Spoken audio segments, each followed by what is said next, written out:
Pourquoi est-ce que avoir de l'ego, c'est important? Alors, je sais, on n'a pas tendance à dire ça en France parce que c'est mal vu d'avoir un ego. Parce que souvent, l'ego, c'est associé à un énorme boulard, donc d'avoir la grosse tête. Euh, L'ego, c'est important. Je parlais à une entrepreneuse il n'y a pas longtemps et c'est là où je me suis rendu compte de ça, la problématique de l'ego.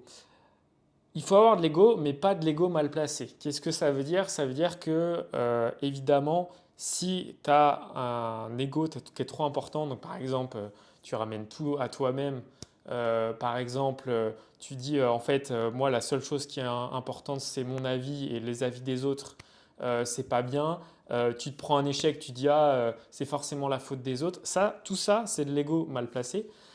Et ça, il faut évidemment ne pas en avoir trop parce que si tu as trop d'ego mal placé, ça fait que par exemple, moi, j'écouterai jamais mon associé ou les gens qui m'entourent, ce qui est très très mal parce que quand tu regardes les études, tu te rends compte que ce qui fonctionne le mieux, c'est des prises de décision collectives et pas juste une décision unilatérale d'une personne. Donc c'est très important d'écouter l'avis des personnes, même si évidemment il ne faut pas passer son temps à demander l'avis des autres constamment parce que tu vas perdre énormément de temps. Donc des fois, il faut prendre des décisions rapides de toi-même de manière individuelle parce qu'il faut aller vite.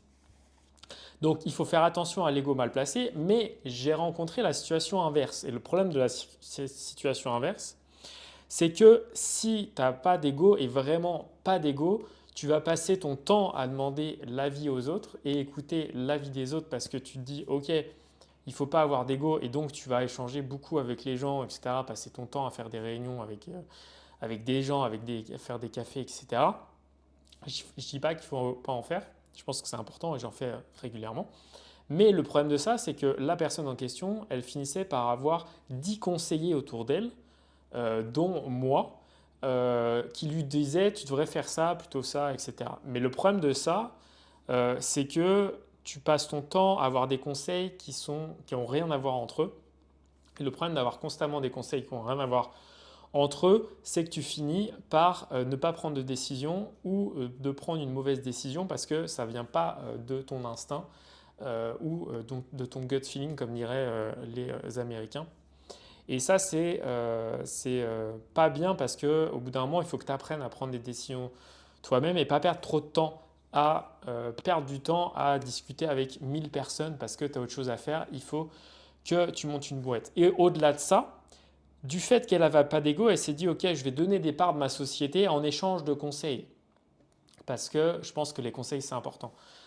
Mais ça, c'est super grave parce que quand tu donnes trop de pourcentage à ta boîte, en fait, ces gens-là, ils servent à rien dans ta boîte et pour autant, tu leur as donné des parts.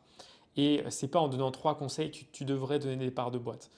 Et donc, le fait d'avoir pas assez d'ego dans cette situation l'a mis en danger sur sa future boîte puisqu'elle a donné des parts de sa boîte. Or, ça, c'est quelque chose qu'il ne faut absolument pas faire parce qu'après, quand tu lèves des fonds, par exemple, les investisseurs n'aiment pas du tout qu'il y ait des business angels ou des gens qui sont dans la table de capitalisation qu'il va falloir sortir à un moment donné. Et ça, c'est absolument red flag pour les investisseurs. Donc, c'est pour ça qu'il faut avoir un peu d'ego dans des situations et pas être totalement avec zéro ego dans la limite évidemment de ne pas avoir trop d'ego parce que évidemment tu peux prendre des mauvaises décisions. Voilà, ciao!